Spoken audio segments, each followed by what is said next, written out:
This is the live podcast with Manuel, living in full expression.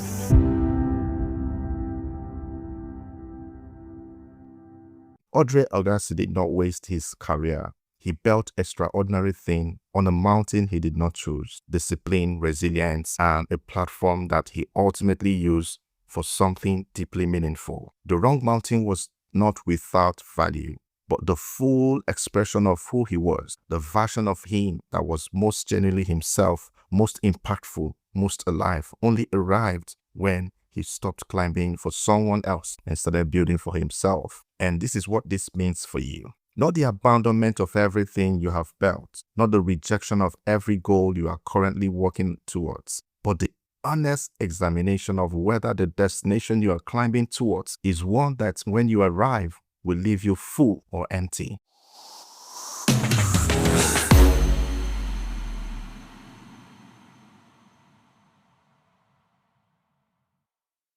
Welcome to the live podcast with me, your host, Manuel. Today, we're going to be discussing something that is very crucial when it comes to success and how people have viewed success. And I'm going to start this episode by asking you to imagine that you have spent the last 10 years of your life climbing a mountain. You trained for it, you sacrificed for it, you turned down other paths, other opportunities, other version of yourself, all because this mountain was the one. The one your family pointed at, the one your industry rewarded, the one that when you reach the top would finally prove something. And then when you reach it and you stand there and you feel nothing, or worse off, you feel a quite hollow sense that something had been deeply wrong for a very long time. It had just been too busy climbing to notice. And that is not a failure of effort, I must say. This is not a failure of character. This is what happens when you spend years climbing a mountain that was never yours to begin with. And so in today's episode, we're going to talk about how you end up on the wrong mountain, how you know you are on it, and most importantly, what to do about it. So if you're ready, let's get started.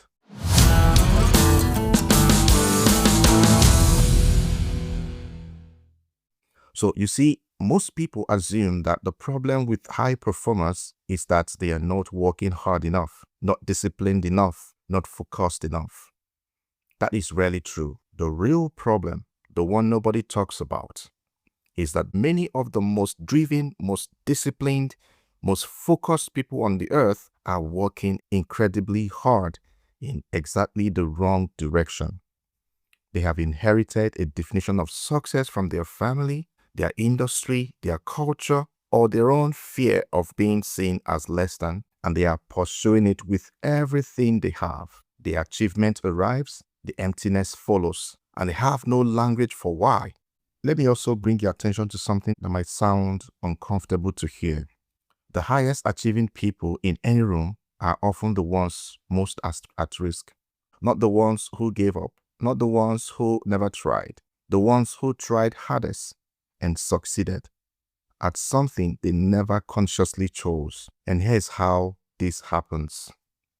From a very early age, the people and environment around you begin suggesting what success looks like. Your parents, out of love, out of their own fears, out of their own unlived ambitions, point you in a direction. Your school rewards certain paths and ignores others. Your industry tells you what the peak looks like and who is respected for reaching it. Your culture defines what a good life is, what a worthy career is, what a person of your background, your generation, your circumstances is supposed to want. And here is the insidious part. You absorb most of this before you are old enough to question it. And by the time you are old enough to ask, is this what I actually want? You are already halfway up the mountain. You have credentials in it, relationships have been built around it, and identity tied to it. The cost of redirecting feels enormous, so you keep climbing. Think about the sat nav in your car. It doesn't know whether the destination is right for you or not. It only knows how to get you there efficiently. It will navigate you brilliantly, confidently, and without hesitation straight to the wrong place. So that is what absorbed ambition does. It is a sat-nav set to someone else's destiny, running at full efficiency, taking you exactly where you did not even mean to go. The question this episode is asking is not whether you are climbing well. It is whether the mountain or the ladder you are climbing is yours or not. So there are 3 ways people end up on mountains they did not choose. Most people recognize themselves in at least one of these 3. Number 1 is your family inheritance. This is the most common and often the most invincible route. Your parents wanted something for you: security, status, a profession they respected, a life they did not have themselves. They communicated it directly or simply by what they praised and what they worried about. And you, being someone who loved them and wanted their approval, you began moving in that direction. This is not about to blame you. Most parents acted out of genuine love. They love you. But love does not automatically mean alignment. And the goals handed to you with love are still handed goals. They are not yours until you have examined them and consciously chosen them for yourself. The honest question here is this: if your parents or family members or people around you had no option whatsoever about your career or life choices, would you still be doing what you are currently doing right now? I want you to pause and think about that. All right, the second one is industry gravity. Every industry has a gravitational pull. It defines what success looks like within its walls. Who gets respected, who gets promoted, who is considered to have made it. And if you spend enough years inside your industry, you begin to absorb its definition of the peak without realizing it. The peak in your industry might be a title, a salary threshold, a specific company, a level of recognition, and you might be working towards it with genuine dedication, while never once having asked yourself whether that peak is one you actually want to reach, or simply the one the industry told you to want.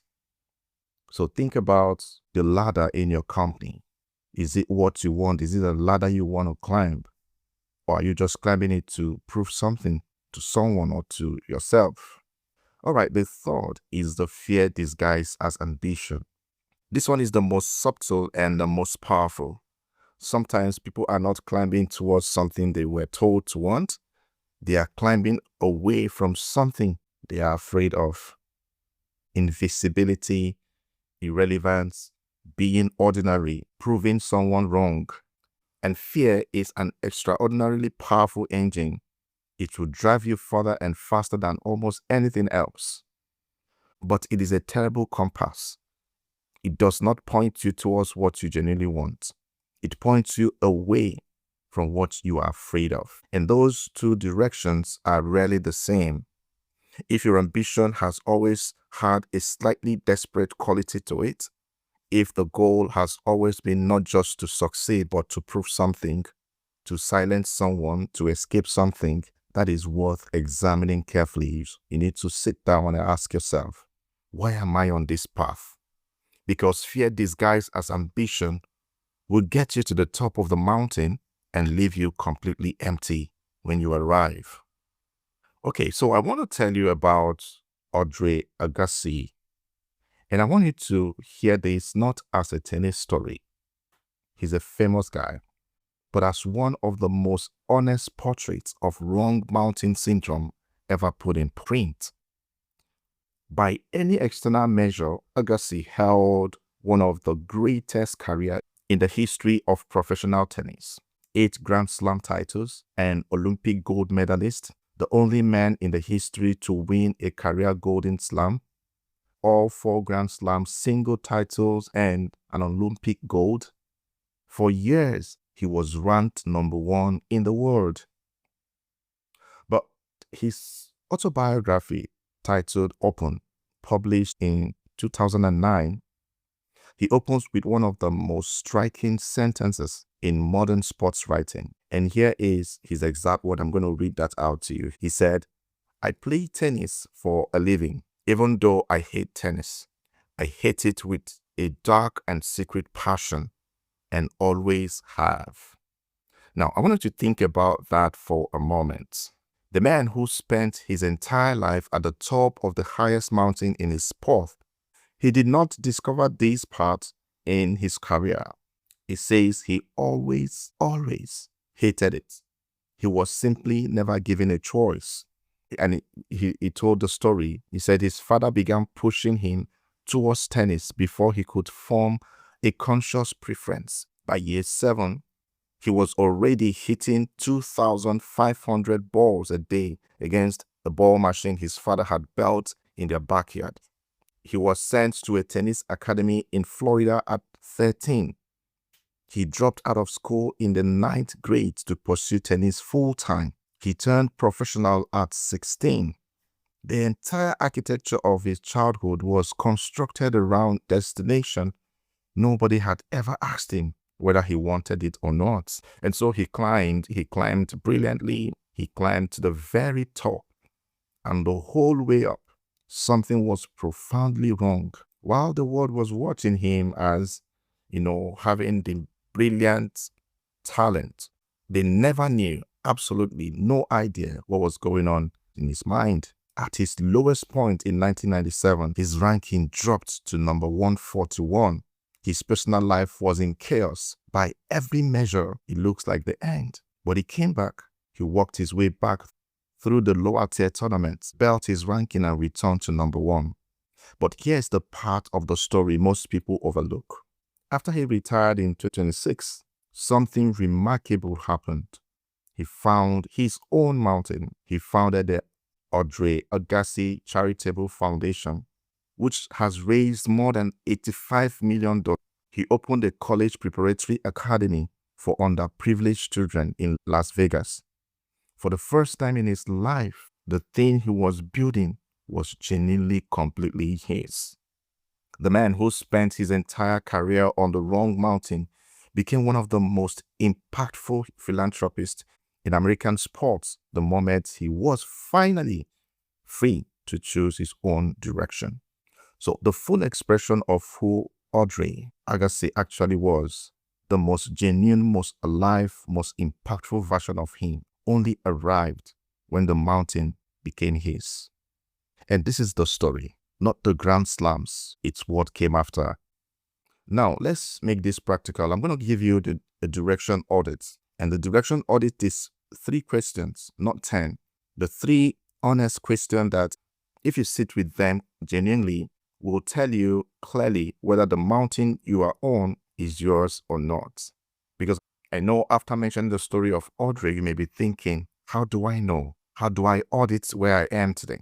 So I'm going to give you these 3 audit framework that would help you to know where you are. So I need you to do this in writing, not in your head, because writing forces a level of clarity that thinking alone never delivers. So you need to write this down. So you can get a piece of paper, a book, your diary, your journal, and write it down. And make sure you're writing it in some way where you can always reference it. The first question is this. If no one in your life could see your choices, no family, no peers, no industry, would you still be doing what you are currently doing right now? I want to ask this question again so you write it. If no one in your life could see your choices, no family, no peers, no industry, would you still be doing what you're currently doing right now? So this is what this question does. This question strips away the audience.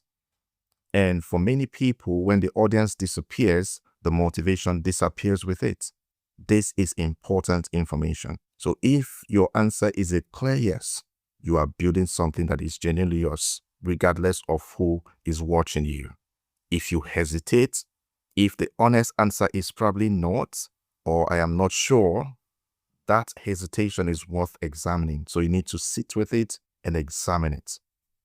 It doesn't mean you need to abandon everything. It simply means you need to understand what percentage of your current direction is yours and what percentage is performance for others. Now, the second question is this. When you imagine reaching your current goal, the titles, the income level, the recognition, the milestones, what do you feel? How does that make you feel? And I want you to notice, I did not say, what do you think? What do you feel? If the honest answer is relief, that's a signal worth paying attention to. And because relief is what you feel when something threatening goes away. It is the feeling of escaping something, not arriving somewhere you genuinely wanted to be. But if the honest answer is a settled sense of meaning, of this being something that genuinely matters to you, that is a very different signal. And if you struggle to feel much of anything when you imagine the destination, if it's more concept than desire, that may be the clearest signals of all. All right, the last question, which is the third one, is what did you want before you were told what to want? This might take you time to think about, but sit with it. What did you want before you were told what to want? This is the deepest question and often the most uncomfortable one.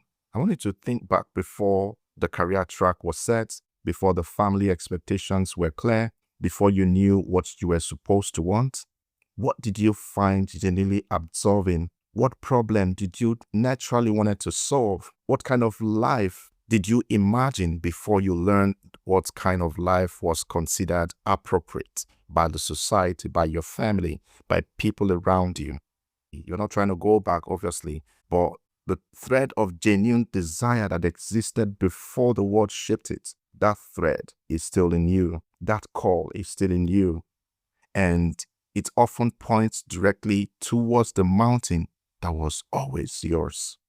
So you need to listen to it. The direction audit is not an instruction to quit everything. No. Most people find that their current mountain is partly theirs and partly inherited. So the audit helps you to see the ratio clearly and begin making small deliberate adjustments that move you towards something more genuinely yours.